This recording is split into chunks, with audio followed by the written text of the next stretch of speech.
The class students, बेटा आज हम एक टॉपिक करेंगे फोर्थ चैप्टर का, that is the rate of a chemical reaction. In general अगर आम भाषा में अगर हम बात करें तो एक रिएक्शन का जो रेट होता है वो मेज़र करता है कि किस स्पीड के साथ वो रिएक्शन हमारी हो रही है। हमें पता है कि कुछ रिएक्शंस जो हैं वो आयनिक रिएक्शंस होती हैं, और आयनिक रिएक्शंस जो हैं वो बहुत ज़्यादा फास्ट होती हैं, क्योंकि वहाँ पे ना तो नए बॉन्ड्स बनते हैं ना तो पुराने बॉन्ड्स टूटते हैं। एग्जाम्पल के तौर पर अगर हम सिल्वर क्लोराइड की प्रेसिपिटेशन करें तो वो इंस्टेंटली एकदम से हो जाएगी जब हम सिल्वर नाइट्रेट और सोडियम क्लोराइड को आपस में मिक्स करेंगे। ऑन द अदर हैंड अगर हम देखें कुछ रिएक्शंस जो बहुत ज़्यादा स्लो होती हैं, एग्जांपल के तौर पर रस्टिंग ऑफ आयरन। आयरन को जब जंग लगता है तो काफ़ी ज़्यादा टाइम उस पर लगता है, देखने में लगता है कि ऐसा कुछ नहीं हो रहा है, लेकिन एक्चुअली में माइक्रोस्कोपिक लेवल के ऊपर वो बहुत ज़्यादा स्लो रिएक्शन होती है।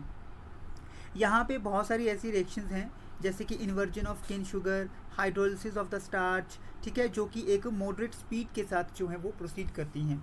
हम इसी कैटेगरी के क्या हम और एग्जांपल्स के बारे में सोच सकते हैं?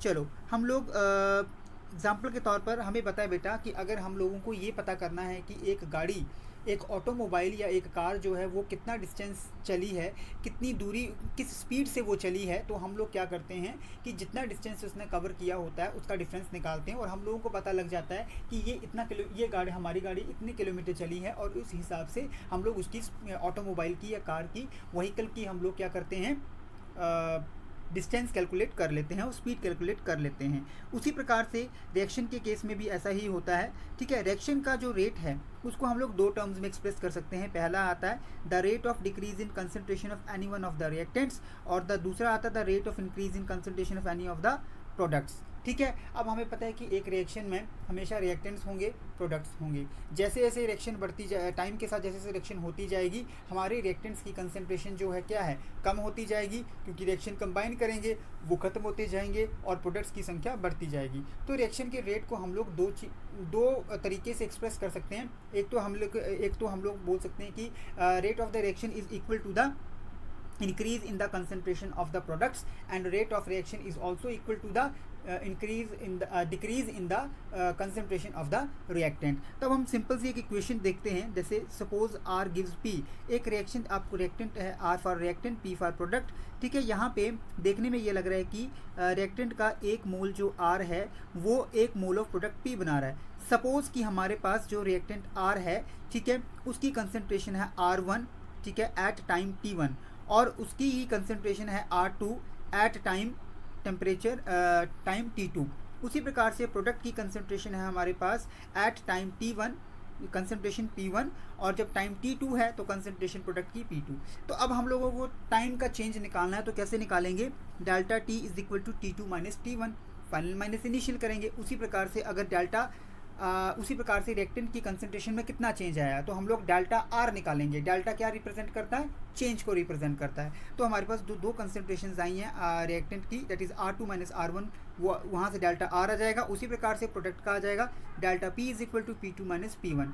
यहाँ पे जो हम लोग ये स्क्वायर ब्रैकेट्स लगा रहे हैं, ये कंसंट्रेशन टर्म्स को रिप्रेजेंट करने का एक तरीका है। कंसंट्रेशन टर्म्स को हमेशा इसी ब्रैकेट्स में लिखा जाता है। अब हमें पता है कि अब हम बात करते हैं कि अगर हम रिएक्शन का जो रेट है वो रिएक्टेंट की टर्म में अगर लिखना चाहते हैं तो क्या आएगा?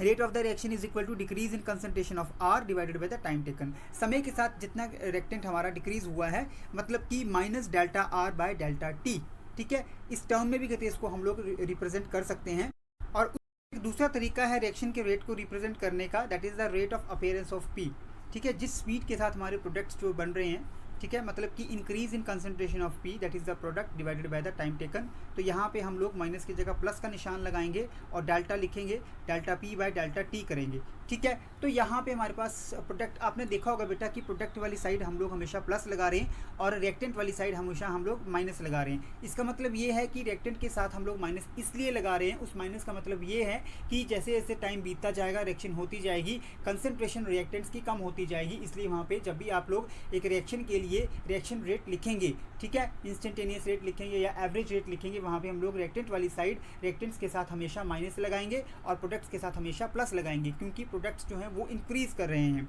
इसलिए डेल्टा R एक नेगेटिव क्वांटिटी है, ठीक है, इसको अगर हम -1 के साथ मल्टीप्लाई कर दें ताकि कहते हैं रिएक्शन का रेट जो है वो पॉजिटिव क्वांटिटी बन जाए। तो इस प्रकार से इस वीडियो में हम लोगों ने देखा कि एक रेट ऑफ रिएक्शन क्या होता है, उसको हम लोग कैसे एक्सप्रेस कर सकते हैं। और ये जो रेट हम लोगों ने यहाँ पे delta R by minus delta R by delta T is equal to delta P by delta T लिखा, ये हमारा जो है वो एवरेज रेट को रिप्रेजेंट कर रहा है। ठीक है, जनरली जब हम रिएक्शन लिखते हैं तो वहाँ पे हम लोग रिएक्शन के रेट को एवरेज रेट के टर्म्स में एक्सप्रेस नहीं करते हैं, वहाँ पे हम इंस्टेंटेनियस रेट ऑफ रिएक्शन के टर्म्स में एक्सप्रेस करते हैं, जहाँ पे चेंजेस टेम्परेचर में, प्रेशर की कंसनट्रेशन टर्म्स जो रिएक्टेंट्स की हैं या प्रोडक्ट्स की हैं, उनमें जो भी चेंज आता है वो बहुत ज़्यादा स्मॉल हम लोग लेके चलते हैं। तो I hope you will understood this topics. Thank you बेटा, हैव ए नाइस डे।